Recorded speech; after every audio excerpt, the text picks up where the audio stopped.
আমার আজকের রেসিপি লাউ রান্না। মাছের মাথা দিয়ে আজকে লাউ রান্না করব। প্রথমে আমি এখানে দিয়ে নিয়েছি কাঁচামরিচ বাটা, একটা পেঁয়াজ আর কাঁচামরিচ ব্লেন্ড করে নিয়েছি। তারপর এখানে দিয়ে দিচ্ছি হলুদ, ধনিয়া আর স্বাদ মতো লবণ। তেলের পরিমাণটা 3 টেবিল চামচের মতো, আর হচ্ছে আদা রসুন জিরে বাটা 1 টেবিল চামচের মতো। সব কিছু একসাথে মিশিয়ে ভালোভাবে কষিয়ে নিচ্ছি। আজকে রান্নাটা যদি আপনারা এইভাবে ঠিকভাবে করেন তাহলে লাউয়ের যে টেস্ট সেটা কিন্তু পারফেক্ট পাবেন। খেতেও ভালো লাগে আর দেখতেও ভালো লাগে। রান্নাটা যেহেতু আজকে আমি কাঁচামরিচ দিয়ে করছি, এটা কিন্তু খুবই স্বাস্থ্যসম্মত। আমি এখানে মাছের একটা লেজ আর মাছের মাথা নিয়েছি।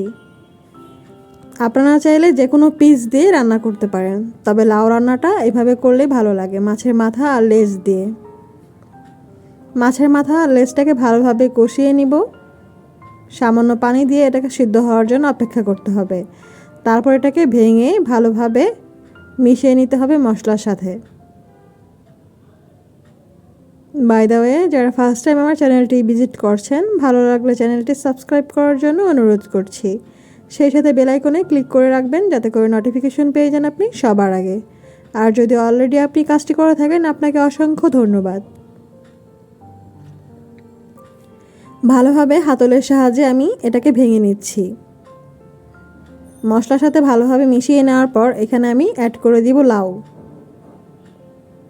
লাউ ভালোভাবে কেটে ধুয়ে রেখেছিলাম, পানি ঝরিয়ে রেখেছিলাম। লাউটা এখন খুব ভালোভাবে মশলার সাথে ভালোভাবে মিশিয়ে নিব।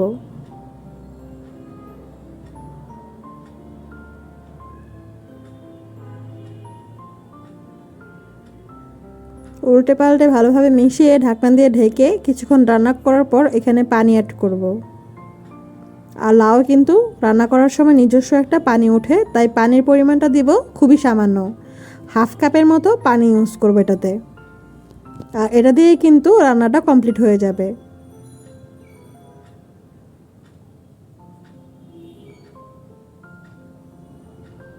কারণ লাউ থেকে নিজস্ব একটা পানি বের হবে, আর এই পানি দিয়ে রান্নাটা কমপ্লিট হয়ে যাবে।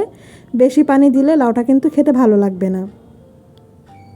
আর সবুজ কালার থাকা অবস্থাতেই লাউটা কিন্তু নামিয়ে নিতে হবে, এবং খেয়াল রাখতে হবে যেন পারফেক্টলি সিদ্ধ হয়।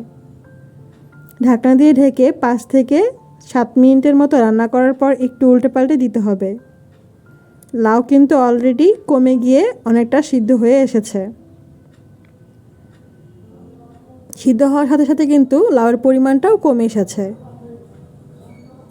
ঢাকনা দিয়ে ঢেকে আর 5 মিনিটের মতো রান্না করব। লাউটা কিন্তু অলমোস্ট হয়ে গিয়েছে।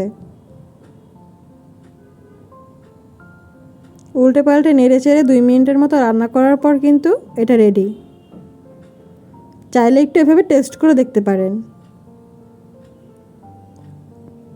এটা এখন নামিয়ে নেব আর গরম গরম পরিবেশন করব। আশা করছি আজকের এই ছোটো রেসিপিটি আপনাদের কাছে ভালো লেগেছে। কাঁচামরিচ বাটা দিয়ে দুর্দান্ত স্বাদের এই লাউ রান্না করতে পারেন খুব সহজেই। আর পানির পরিমাণটা খুবই কম দিবেন, তাহলে লাউয়ের যে আসল টেস্ট সেটা কিন্তু পাবেন। আশা করছি আপনাদের ভালো লেগেছে আজকের রেসিপিটি। ভালো লাগলে অবশ্যই চ্যানেলটি সাবস্ক্রাইব করবেন, পাশে থাকা বেল আইকনে ক্লিক করে রাখবেন। আজকে এখানে বিদায় নিচ্ছি। আল্লাহ হাফেজ।